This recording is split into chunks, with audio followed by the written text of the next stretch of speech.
Bismillahirrahmanirrahim. Assalamualaikum warahmatullahi wabarakatuh. Waalaikumsalam. Mohon maaf, perkenalkan saya Fioren yang bekerja di klinik hari ini. Dengan ibu siapa? Saya dengan Bu Retno. Bu Retno usianya berapa? 28 tahun. 28 tahun. Alamatnya di mana ya Bu Retno? Di Tulungagung, ya. Oh iya. Mohon maaf, ini ada keluhan apa ya? Saya itu berkeinginan untuk KB, dokter. Oh, Anak iya. saya kan masih kecil. Oh ya. Ini nanti saya akan jelaskan tentang apa itu KB dan juga beberapa metode yang mungkin bisa disesuaikan dengan ibu. Apakah itu bisa dia? Iya. Nanti untuk memudahkan kita komunikasi, kita menggunakan bahasa Indonesia ya Bu? Iya, dokter. Oh ya. Ini kita mulai. Bismillahirrahmanirrahim.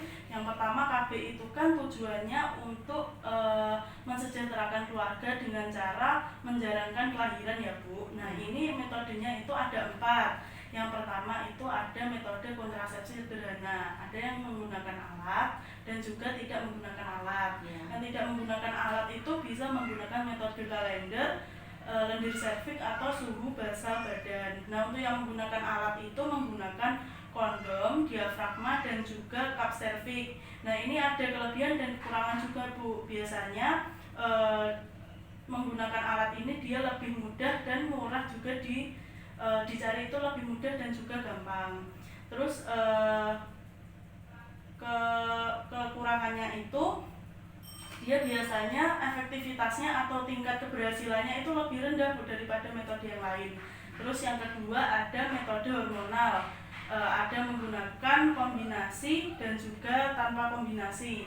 Maksud dari kombinasi itu dia menggunakan 2 hormon Bu, ada yang estrogen dan juga progesteron. Bisa menggunakan pil, suntikan dan juga implan. Nah, ini juga ada kelebihannya, yaitu biasanya haidnya teratur.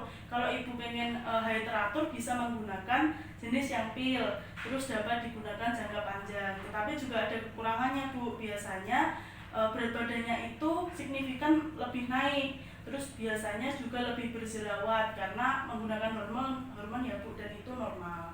Terus biasanya juga mual dan muntah. Kalau suntikan dia itu ada 2 jenis, yaitu yang 1 bulan dan juga 3 bulan. Nanti kalau ibu berminat bisa disesuaikan yang mana kira-kira yang dapat digunakan.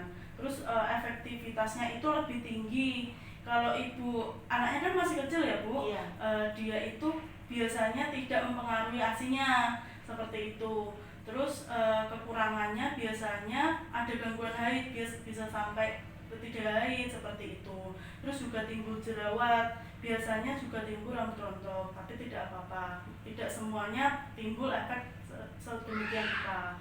Terus yang ketiga itu ada metode alat kontrasepsi dalam rahim atau AKDR menggunakan IUD. Dia itu perlindungannya bisa jangka panjang Bu. Jadi misalkan sekali memakai itu bisa sampai tahan 5 atau 10 tahun. Nah, itu lebih gampang ya Bu. Terus mengurangi nyeri haidnya juga. Terus ada beberapa kekurangan. Biasanya itu juga terjadi perubahan pola haidnya, tapi tidak semuanya mengalami efek tersebut. Terus ada juga metode yang terakhir itu metode kontrasepsi mantap. Dia itu biasanya dilakukan oleh spesialis. Nama hal tersebut tubektomi dan juga vasektomi. Nah, itu prinsipnya dia memotong saluran. Kalau pada wanita itu di tuba falopi.